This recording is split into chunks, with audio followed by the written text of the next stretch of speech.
കേരളത്തിലെ പട്ടികജാതി പട്ടികവർഗ്ഗക്കാർക്ക് വീട് നിർമ്മിക്കാനുള്ള ധനസഹായം 4 ലക്ഷം രൂപയിൽ നിന്നും 10 ലക്ഷം രൂപയായി വർദ്ധിപ്പിക്കണമെന്ന് ഭാരതീയ പട്ടിക ജനസമാജം സംസ്ഥാന നേതാക്കൾ. വീടുകൾ 850 ചതുരശ്ര അടിയിൽ നിർമ്മിക്കുന്നതിന് നടപടികൾ സ്വീകരിക്കണമെന്നും ഭാരവാഹികൾ കണ്ണൂരിൽ വാർത്താസമ്മേളനത്തിൽ ആവശ്യപ്പെട്ടു. പട്ടിക വിഭാഗക്കാരുടെ ഭവന നിർമ്മാണം ലൈഫ് പദ്ധതിയിൽ നിന്നും മാറ്റി പട്ടികജാതി വർഗ്ഗ വികസന വകുപ്പിലേക്ക് മാറ്റണമെന്നും വീട് നിർമ്മിക്കാൻ ഭൂമിയില്ലാത്തവർക്ക് സർക്കാർ ഭൂമി ലഭ്യമാക്കണമെന്നും ഭാരതീയ പട്ടിക ജനസമാജം ആവശ്യപ്പെട്ടു. കണ്ണൂരിൽ ഈ മാസം 20 നടക്കാനിരിക്കുന്ന സമാജത്തിൻ്റെ 33ാമത് സംസ്ഥാന കൺവെൻഷനോടനുബന്ധിച്ചുള്ള വാർത്താ സമ്മേളനത്തിൽ സംസാരിക്കുകയായിരുന്നു നേതാക്കൾ. നിലവിൽ 4 ലക്ഷം രൂപയാണ് സർക്കാരിൻ്റെ ധനസഹായം. മറ്റ് സംസ്ഥാനങ്ങളെ അപേക്ഷിച്ച് നിർമ്മാണത്തിന് ആവശ്യമായ സാധന സാമഗ്രികളുടെ വിലവർധനവും ഉയർന്ന പണിക്കൂലിയും ദരിദ്രരായ ഈ വിഭാഗങ്ങൾക്ക് താങ്ങാനാവുന്നതല്ല. ഇതുമൂലം ലക്ഷങ്ങളുടെ കടബാധ്യതയിലാവുകയും വീട് പണി പൂർത്തിയാക്കാൻ കഴിയാതെ പ്രയാസപ്പെടുകയുമാണ് ഭൂരിഭാഗം കുടുംബങ്ങളും. എന്നിട്ടും ഈ വീടുകളെല്ലാം സർക്കാരിൻ്റെ അക്കൗണ്ടിലാണ് ഉൾപ്പെടുത്തുന്നത്. ഇത് പട്ടിക വിഭാഗക്കാരോടുള്ള കടുത്ത അനീതിയാണ്.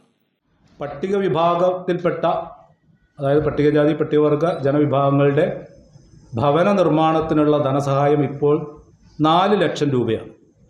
നമ്മൾ ആലോചിച്ചാൽ അറിയാം 4 ലക്ഷം രൂപയ്ക്ക് ഒരു വീട് പണിയാൻ കഴിയുമോ എന്നുള്ളത്.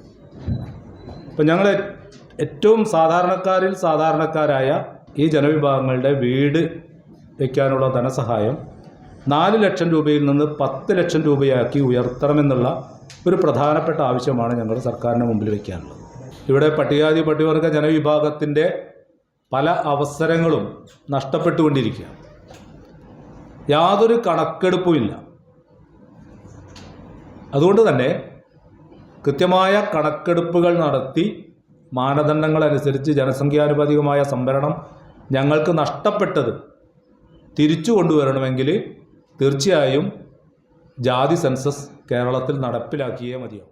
സാമൂഹിക നീതി നിർവഹണത്തിന് കേരളത്തിൽ ജാതി സെൻസസ് നടപ്പിലാക്കാനും സ്വകാര്യ മേഖലയിൽ സംവരണം ഉറപ്പുവരുത്തുവാനും സർക്കാർ തയ്യാറാകണം. സർക്കാർ ഖജനാവിൽ നിന്നും ശമ്പളം നൽകുന്ന എയ്ഡഡ് മേഖലയിൽ ജനസംഖ്യാനുപാതിക സംവരണം നടപ്പിലാക്കാൻ നിയമനം PSCക്ക് വിടണമെന്നും വരുമാന പരിധിയില്ലാതെ മുഴുവൻ കുട്ടികൾക്കും ഈ ഗ്രാൻസ് ലഭ്യമാക്കണമെന്നും നേതാക്കൾ ആവശ്യപ്പെട്ടു. സംസ്ഥാന വൈസ് പ്രസിഡന്റ് PK ബാബു, സ്വാഗത സംഘം ജനറൽ കൺവീനർ B ദാമോദരൻ, സമാജം ജില്ലാ പ്രസിഡന്റ് സുരേഷ് ബാബു മുണ്ടേരി, ജില്ലാ സെക്രട്ടറി കുഞ്ഞമ്പു കല്യാശ്ശേരി, മഹിളാ സമാജം ജില്ലാ പ്രസിഡന്റ് കനക കണ്ണൻ എന്നിവർ വാർത്താ സമ്മേളനത്തിൽ പങ്കെടുത്തു.